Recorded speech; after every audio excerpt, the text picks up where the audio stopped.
Hello everyone. We're jumping right into some shenaniganry here.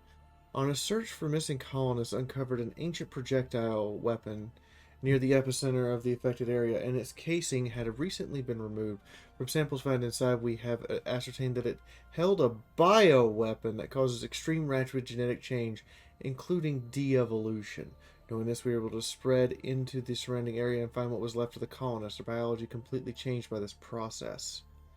Now, genetic mix of us and the pre-sapient animals this weapon changed them into. By reverse engineering this advanced bioweapon, we should be able to re-uplift these colonists, although by all accounts they will be a new species. Oh boy, that's a new horror trip. Remembering what you were and things you did and now not knowing how. After multiple weeks exploring various wrecks within the debris fields spanning the DX system, our exploration team had a major breakthrough. A big thing happened. When investigating one of the wrecks, it became clear they had identified the former fleet's flagship. Further, the ship was found to house an intact data storage, which from our scientists were able to reconstruct the events that took place 4,000 years ago. The Empire fought a war against an extragalactic invading life form that were consuming all biomass in their way, growing ever stronger the more they consumed, with the swarm closing in on this once thriving population center of multiple settled worlds. And only a token force in range to meet the attackers in time, the Admiral had a hard decision to make, knowing he could neither save his people nor kill the enemy. He decided to deny them the biomass they were looking for. Before engaging in battle, he gave the rest of his people's fleet as much time as possible to close in on the threat itself. The last entry in the Admiral log reads, "Some may question my right to destroy planets with tens of billions of souls, but for those who understand will realize I have no right to let them live. No sacrifice too great when our entire galaxy is at stake. They did their duty, and so shall we." Our mere existence seems to prove his sacrifice was not in vain. And the bonus that we get from that is absolutely terrifying. A 10% modifier to Praetorian creatures. That's one of the in-game crises. We're getting that bonus now. We have 5 in-game crises to go through. If you looked at my mod list, you know we have 5 in-game crises to go through. An election has come up. I don't actually know how these elections work anymore, because that doesn't show a percentage chance, but that still shows a chance die. So I've spent all of our unity to support myself for the election. I'm sorry I spent all of our unity. I probably fucked up the election. I'm just letting you know. We had an election. The people overwhelmingly voted for me. Haha! Erythian aliens. The spaceborne lifeforms which the Wanacracker, head of Research Society, have come to refer to as Tayanki, are docile creatures, capable of assessing some lower dimension of subspace. They roam from system to system with remarkable ease. They graze on gases common in the upper layers of gas giants. It is highly unlikely, to say the least, that this is their only food source. But intake of other nutrients has yet to be observed. They will rarely, if ever, attack. Even when provoked, they can be safely ignored. That's good news. That Tayanki graveyard is not gonna murder us. I'll take any good news at this point. Hey, we made first contact with the Curator Order. Those who don't know, let me click off this. Of course, you know, we have them helping our research capabilities, and they've revealed a mystery of the universe to us that I don't quite understand. What is this mystery of the universe? What the fuck is this? Why is it zooming in on the center of the universe? That's not really the center. It is kind of the center. This looks like the ball just kind of went in here and did this and then circled back around. I gotta pick another universe type because this is living asteroids? The scientist Yo Wang! I renamed her, but you're gonna see their names in a minute. Isn't that the term is not accurate. The science vessel ISS Sagan has already begun to call BTPN-98, a living asteroid. Massive proportions of the asteroids are home to colonies of hyper-resilient lichen, unlike any form of fungi ever found. Okay. Neat. Space mushrooms. We found space mushrooms. Alright, well, at least we know what they look... Why are they hostile? This is the only civilization we're going to meet, and they hate us? Language Stellaris contains millions of seemingly redundant sounds, apparently dialectic overhangs from their precursor civilizations. When translated, these apparently superfluous filler words seem to serve no purpose other than to add linguistic flavor, or at most have some minor contextual implications. Joy. We studied the stars. And it gives bonuses. This is always worth doing. Studying the stars and the Habitable World Survey and any of those big survey options, do them. Even if you don't complete them, the bonuses as you go are still worth it. And research is a permanent bonus. Basically, it means you didn't have to take the time to do that research because it's spent as soon as you use it. And it will build up your research storage to make you do more research per month, because half of the research you get from a reward goes into a bank pool that filters out over the coming months. Another pre-sapient species, and they're not one of ours. Oh well. So remember when I was talking about doing the survey of the stars and the habitable worlds? Yay! More society research, free energy credits. Through our surveys of habitable worlds, biologists have collected a vast amount of data on alien life forms. Many of our older theories on the development of life has been disproven, and our scientific community has new models to start from nothing. We went from no scientists to not even having scientific theory to having, oh look, we're studying extraterrestrial life and having to make whole new models of biology because, you know, that's how things go in Stellaris sometimes. Also, when you do stuff like the star study, habitable world study, or the precursor research anomalies, you get free traits. Free freaking traits. You may as well take them and enjoy them. And so we begin the first step to reclaiming the identities we once were by finding our homeworlds. Also, you'll see that we now have a ridiculous number of research bonuses. This is nice. We can actually catch up from the position behind we started in. It's cool. It's finally first contact. Finally. You might notice I'm moving the camera around. That's just to see if you're paying attention. Society research gained. We can't take the other option. We're not allowed because we're egalitarian. Diamond Dia's great silliness has been so hard to talk to is because they're a goddamn hive mind. Seriously. Hive minds. I hate playing with them. They're so hard to interact with. Half the interactions are blocked because they don't do things like trade. Alien crop fields. After concluding their extensive field study, the survey team is now certain that the grass they've studied is extraterrestrial. Its uniqueness lies in the biological properties distinct from any other. Huh. We found alien wheat. It's purple. Does it make purple bread? Wait. Don't go breeding someone named Purple. I know you lot. Don't you do it. Ecosystem... Oh, that's bad. The Xerian Society has recently settling new regions of the planet. The local flora and fauna, initially vastly different from what that can be found in any other settled territory, are being completely taken over by the collective, who is taking a radical but methodological approach to regulating the ecosystem. Certain animal species are ruthlessly exterminated to be replaced by others, while invasive vegetables choke out the life of indigenous trees. I didn't know that was a word. I didn't know vegetables was a word. That's a word? Can somebody look up if that's a word? Where the introduced life forms cannot survive long.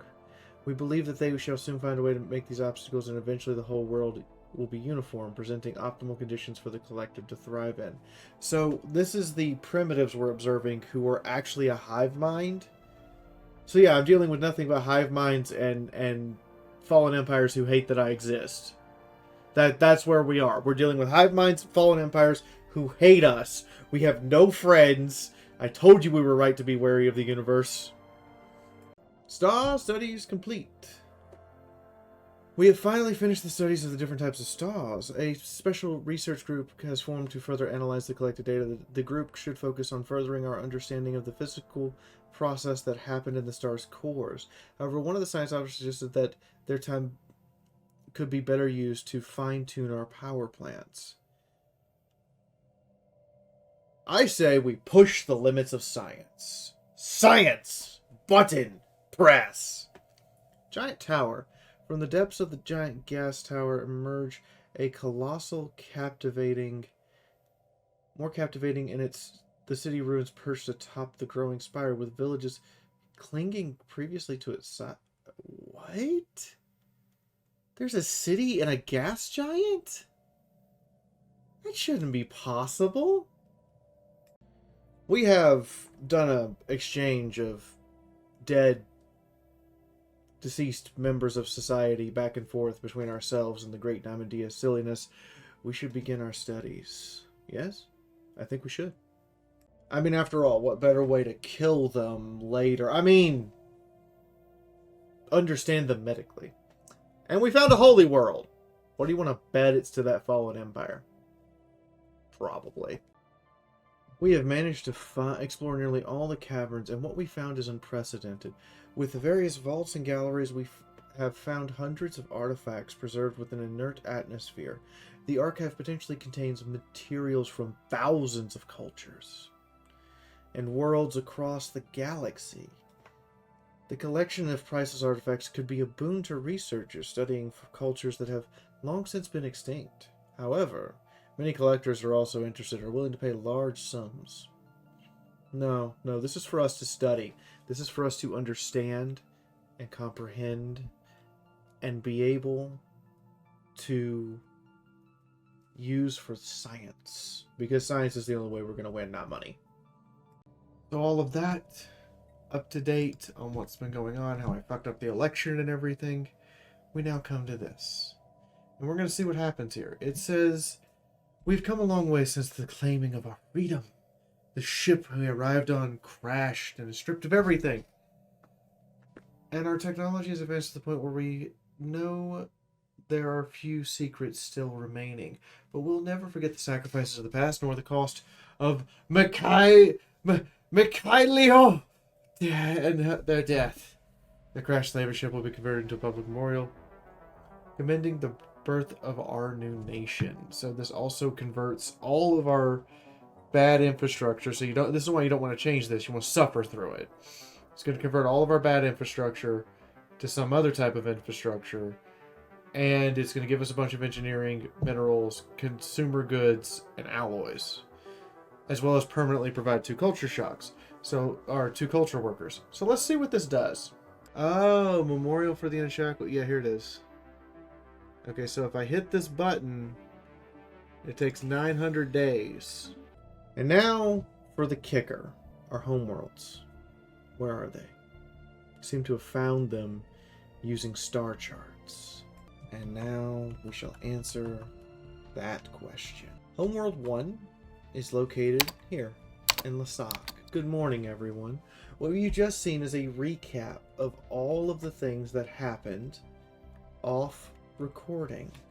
I did fuck up the election, spent all our unity, and I didn't need to, because it turns out there's no longer a random chance of getting elected, it's just whoever has the most support gets elected. Now, in the meantime, we know that one of our homeworlds is here, an arid world. Ta Nafir is another homeworld sector, a wet cavern world, I'm assuming that's where the polys are from, and a continental world. If I look at our list of species, many of them are from continental worlds. And lastly, we've located our final point of origin in a nebula called Kodraka. And I'm upset that there's no hyperlane here. This is like a super short distance, no hyperlane. So we have no way of getting there. Because these guys, we've done everything we can to try to be friendly to them. They still won't open their borders. And these guys are never going to open their borders. And, We can talk them into opening their borders, but that's the wrong way, except for the one planet. That's just the wrong way.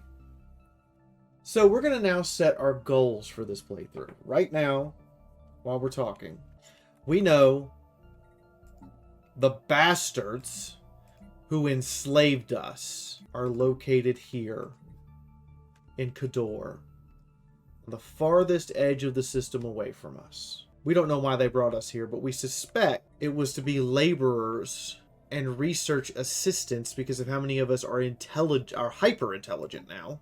There's quite a few of us that have natural physicist, natural sociologist, and at least 3 different species with the intelligence per. But knowing that, we think they brought us here to study the Cybrix and uncover the things they're looking for. By the way, to the day I die, I'm going to argue this is a person's hand with a brush brushing up an artifact. This is not a ship.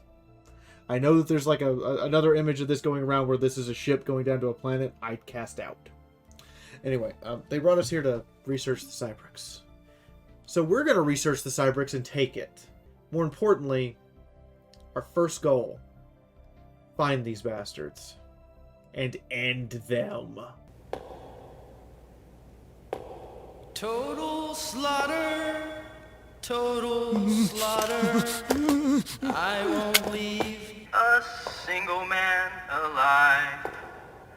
La-di-da-di-di, genocide. La-di-da-di-dud, an ocean of blood. Let's begin the killing time. That's why we're militarists. We're preparing for a war we know is coming, because we're going to be the ones bringing it. To that end, we have Kuro Sakio, Adagio Nyota. The reason why he has 3 names, he has 3 heads. You figure out which head has which name. Is it big head in the middle has first name or middle name? I don't know. I'll let you decide in the comments.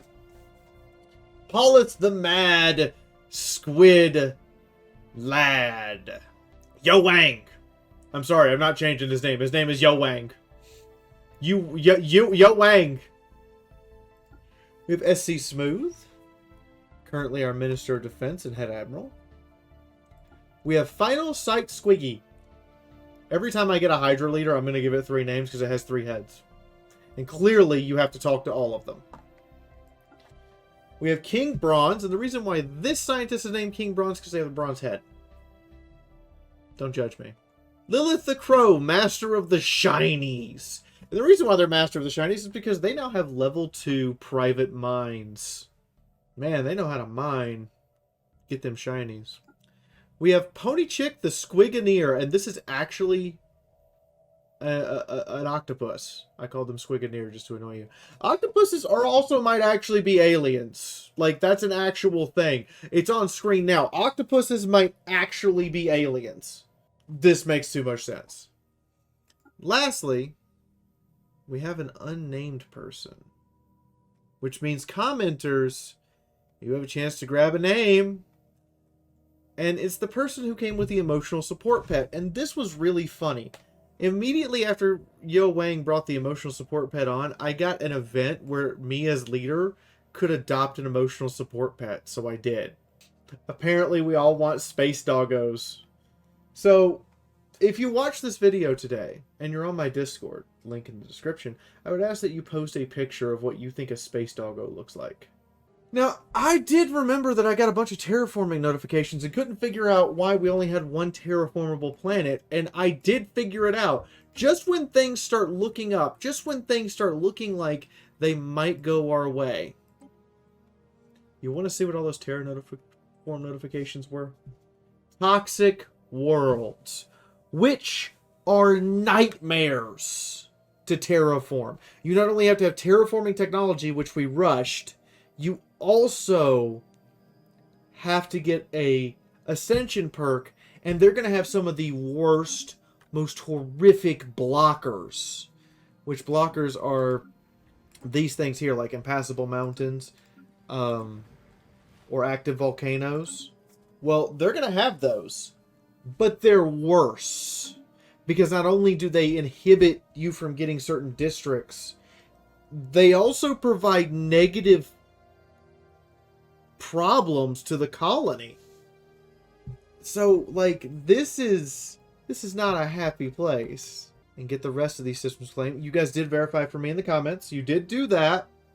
Thank you. That this can be colonized without the spiritual Senpai getting angry. However, if we start building robots, they will get angry. Thank you, Hiko. I saw that. Are we going to beat them there? Come on, little construction ship. Gotta go fast. Hello? Two angled. So the first part of the... So, the discovery of the crash flying machine set us on the right path and led us to the discovery of a multitude of similar crash sites littered on the surface of the planet. Without a doubt, these strange dead machines have something to do with the mysterious geographical shapes that dot the planet. With the extent of the damage caused by crash landings from high altitude, that will make the analysis very difficult. This poor ball in the freaking great ether has been just abused. By the way, I figured out what these are for. There was a little patch that So, in the previous game, we couldn't figure out why barren planets that you couldn't terraform had this stuff. And now it tells you that if you build a planet, that if you build a habitat and you build something over it, this is what it'll give this bonus. So now you have to actually look at the individual planets and system to see if there are hidden bonuses to habitats. That's going to make habitats much more complex. Super habitable world. Well, like all super habitable worlds, it's a memorial to a friend. Von Holtington exists in this universe. Okay, we beat them. Our construction ship's already here. Unless they jump in right now with faster sublight drives, we already beat them. Bug Cave. Actually, let's rename this Bug's Life. I take colony names too. We got Hydra Prime. Hail Hydra! Hydra Prime. One of the things we are doing is we're going to continue to filter aliens to other planets, but something strange is going to be happening on our homeworld. Normally, I would build homeworlds to be industrial powerhouses. Not this time. There's no research homeworld, but there's an extraction one. And if I'm going to re-engineer this homeworld to primarily be polys, who are researchers and workers, we're going to re-engineer this homeworld to have no manufacturing in the end. It will be all districts for growing food, making energy credits and minerals, basic resources. And then all of these facilities down here, as many of them as I can, will be research based facilities. But there, that's the plan. Time loop. Fiaura 5 is burning up. The planet is enclosed in a shield that is capturing Fiaura's radiation, heating it to what will soon be uninhabitable temperatures. In the scorching heat, advanced civilization of tiny, squamate reptilians scurry about in frenzied activity. Some event, some great magnitude seems to be in the works, yet as tension peaks, time stops without warning, then stretches and morphs until impossibly they're right back where they started. They're having Groundhog Days! Groundhog Days! They appear to be locked in a time loop, a hopeless cycle of life, fast-forwarded repetition. Starting at the birth of their civilization, in mere hours, countless generations can be observed living out their lives, unaware they've been condemned to certain crispy death. I mean, I kind of know where this leads. And knowing where this leads, I think the decision is obvious to me. As much as I don't necessarily like doing this, someone put them in this shield for a reason. And whatever that reason is, they clearly need to stay there. Repair the shield. Updated. Okay, we'll get to you in a minute. For those who don't know about Stellaris, the shield they're under, the PKT, are these little adorable space reptiles who are advanced xenophobic, determined exterminator bastards. They are fanatical purifiers who will attempt to kill everyone. You don't let them out. You let them suffer and die. Fascinating. Where is this infinity machine?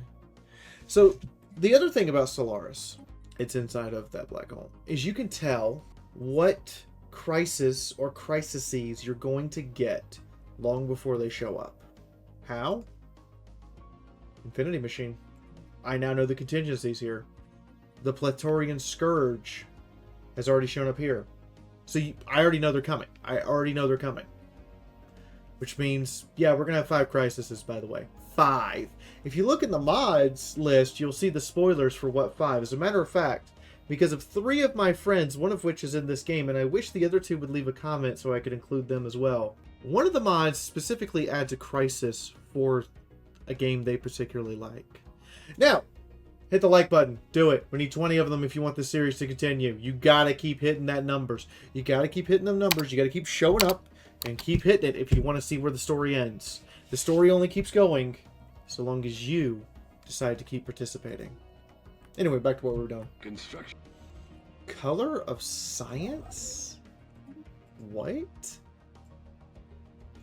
The cause of the solar radiation resonance observed around the corona of Bayandaz turned out to be an unusual crystal formation capable of enduring the heat. Having brought the crystal aboard, the scientists were startled to realize that the strange resonance was reproducible. First, they exposed the crystal to the same solar radiation from Bayat D's, producing an identical result to initially recorded phenomenon. It also seemed to create resonances with energy waves were sent into it, forming new colors and sounds never before observed by the polys. Be polyamorous, it's fun. Such frequencies could change the way we view the universe. You don't have to be, by the way. You can choose to be, or if that's just how you feel, do it. If you don't, then don't. Send new frequencies to our artists. So for 50 years, we can get 10% unity and 4 physics research permanently on the planet. For 50 years? It's like a quarter of the game. Or we can get blue lasers right now. Doing the economy. We'll take those vitality boosters right now. Thank you. Before anyone gets close to dying. Alright, so we've established a colony at Bikini Bottom. Bikini Bottom is a tundra world where we're going to be moving the shrimp. And because of this bonus that technicians give engineering research, our shrimpy boys are tundra shrimp. I'm sorry, it's just fun to say tundra shrimp. Don't judge me. Tundra shrimp is a fun thing to say because you don't believe it exists, and then you go look it up and you're like, the fuck? Life is weird. Colonies going up, increased mineral resources. That's the lithium power plant. What the fuck? What? What is this? Xenograss can be farmed and processed into biocement, a type of cement that can be pre-programmed and grows just like a plant? It produces massive amounts of research. You can only have one in your entire empire. Fee. I'm propping up the economy. Let's get field modulation, because we're going to need those technicians to actually give out... Whoa! The Archaeological has reported delays caused by unlikely series of equipment malfunctions. The work is halted momentarily until replacements are acquired. What? We lost all our clues. You're fine. I'm glad Paulus the Mad is not dead. We've sent Lilith to go investigate this anomaly. We've got a lot of anomalies to get through in this tiny space. And the reason why we have so many anomalies to get through, this is super amazing, ultra high importance. The reason we have so many anomalies to get through is because we have 3 researchers with Perfectionist. They increase the anomaly chance by 10 or 15% of its level 2, which is really nice. It's why we have 2 planets here that output living metal. Our observation of Guam 2, let's zoom in. And we have recently discovered that we first took as rogue drones. These individuals live in the periphery of the local hive settlements and seem to have acquired partial, if not full, autonomy. They seem entirely disconnected from the collective, and some even seem to enjoy leisure moments. They appear to still depend on the hive for resources and are basically trading with the collective. Why has the hive not seen fit to exterminate rogue individuals? Interesting. That gets us a huge amount of progress. Yeah, that got us a huge amount of progress towards insight tech. What's going on here? The mausoleum. Ancient tomb. The structure appears to be a gigantic mausoleum or necropolis dating back several million years. There's no obvious signs of previous looters, so the structure may have been untouched since the chameleon field was erected. The structure's first chamber is accessible, but an impenetrable door blocks any further progress. Well, we gotta figure out how to get through that damn door. Alright, difficulty 6, your skill... Okay, you way outskill it, so yeah, you can keep going.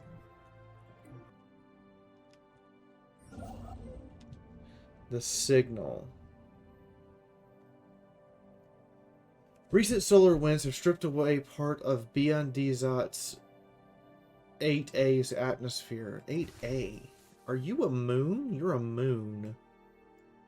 Resulting in the release of signals previously confined by the planet's dense atmospheric layers back into space. In the immediate wake of the solar disturbance, the signals were heavily garbled with noise. However, as the stellar conditions have returned to normalcy, the clarity of the signals has been marked. It creates the first music?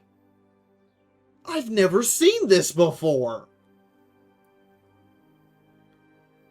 What the... I've never seen this before. But like, I have 600 hours in this game, and I still find... This is my first time getting the Cerberix. I still just keep finding stuff where it's like, surprise! And I'm like, why you gotta keep surprising me, game? Why? Why do you have so many little intricate, crazy stories built in? I want to point out that ding sound. This archaeology site isn't even on the Stellaris wiki. When we finish this, viewers, you have a task. Go update the wiki with this archaeology site, because it's not there. It's not there. There's no archaeology site called The First Music on the Stellaris wiki.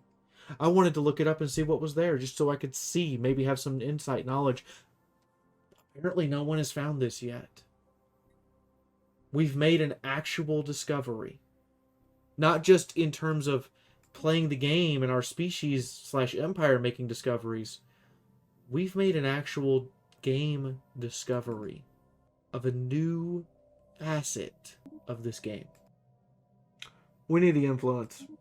Hand it back over to them. Give me that influence. Also, we need to butter them up even more. They're letting us pass through their system. You, stop what you're doing. Head in. Let's see if we can get to our homeworld first. Construction. Who are you? General Jin, at your service. I am an envoy of the Nubius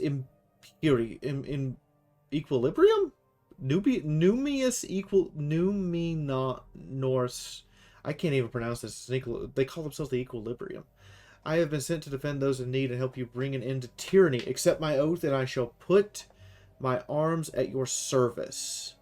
Egalitarian and ethic. Tell us about yourself. I'm a soldier in service to an ideal. My order works to end oppression and free enslavement. For this we spill our blood. Why do you want to join us? Yours is a civilization that celebrates equality, where any individual can rise to greatness of their own merit. It is that not reason enough. See, I haven't ever played egalitarian either, so I'm playing a new ethic. And I've never played shared burdens, which is apparently like one of the worst things you can be, but we're doing it anyway. This is neat. The founder of the Nubius Equipment preached a doctrine of equality. Freedom is fragile as it is beautiful. Power was not meant for a single hand. It was a burden to be shared. Members of my order vow to uphold these values.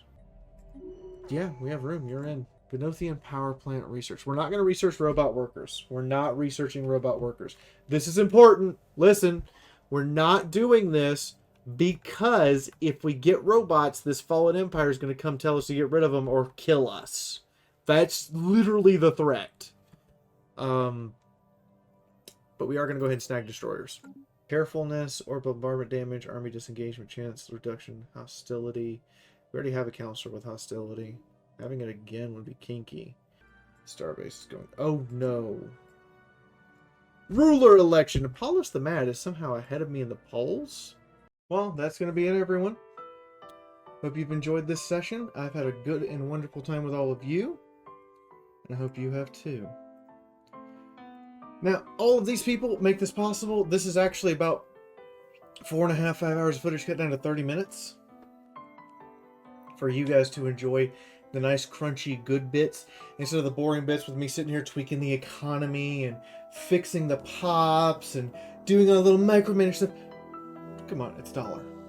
It's $1 and it guarantees you a slot for the leadership positions.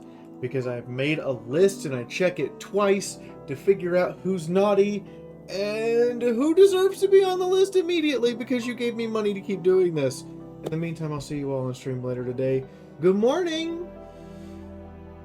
Remember, these come out at 5 a.m. Mountain Standard Time. That's 7 a.m. EST, so to help you get through your workday.